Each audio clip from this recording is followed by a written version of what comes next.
राजा विक्रमादित्य अपने कंधे पर बेताल को लादने की कई कोशिश कर चुके थे, लेकिन हर बार बेताल कोई कहानी सुनाता और राजा विक्रमादित्य के हाथों से बच निकलता। इस बार भी बेताल ने एक नई कहानी सुनाई।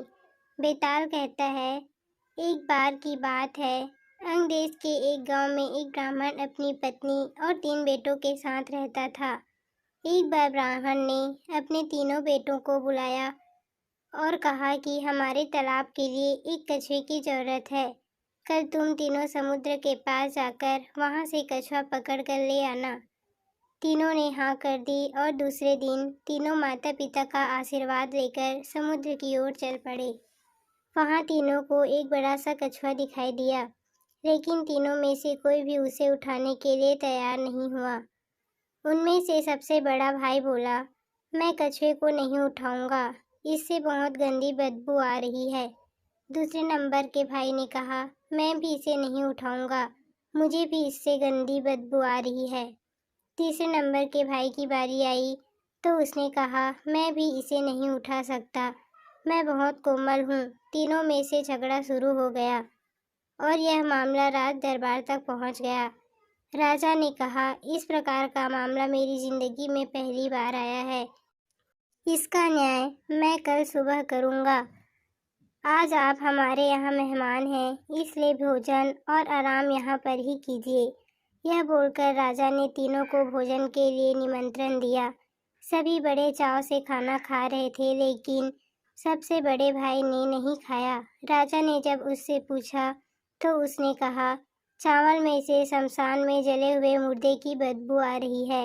राजा ने इस बात का पता किया तो मालूम हुआ कि चावल किसी शमशान के पास के खेत से लाए गए हैं। यह देखकर राजा बहुत खुश हुआ। सभी लोग खाना खाकर शाम को संगीत सुनने के लिए बैठ गए। तब दूसरे नंबर के भाई ने राजा से निवेदन किया कि वो मृदंग बजाना चाहता है। राजा की आज्ञा से वो गायिका के पास जाकर जैसे ही बैठा तो तुरंत खड़ा होकर दूर बैठ गया। राजा ने खड़े होने का कारण पूछा तो दूसरे नंबर के भाई ने कहा, गायिका से बकरी के दूध की बदबू आ रही है और वो मुझे पसंद नहीं। जब राजा ने इस बात का पता किया तो मालूम चला कि बचपन में गायिका को बकरी का दूध दिया जाता था। राजा एक बार फिर खुश हो गया। इसके बाद सभी लोग सोने के लिए चले गए। दोनों भाई आराम से सो गए, लेकिन सबसे छोटे भाई को नींद नहीं आ रही थी। राजा ने अपने एक सेवक को आदेश दिया कि जाकर तीनों को देखाओ कि वे सोए या नहीं। सेवक गया तो उसने देखा कि सबसे छोटे भाई को छोड़कर बाकी दोनों सो गए हैं।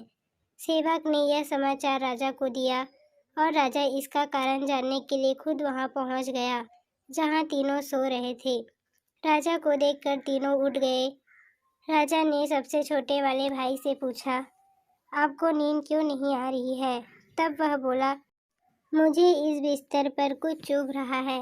यह सुनकर सेवक ने तीनों के बिस्तर की छानबीन की तो उन्हें कुछ नहीं मिला। तब सबसे छोटे भाई ने बिस्तर को अलग किया और वहां पर एक बाल था।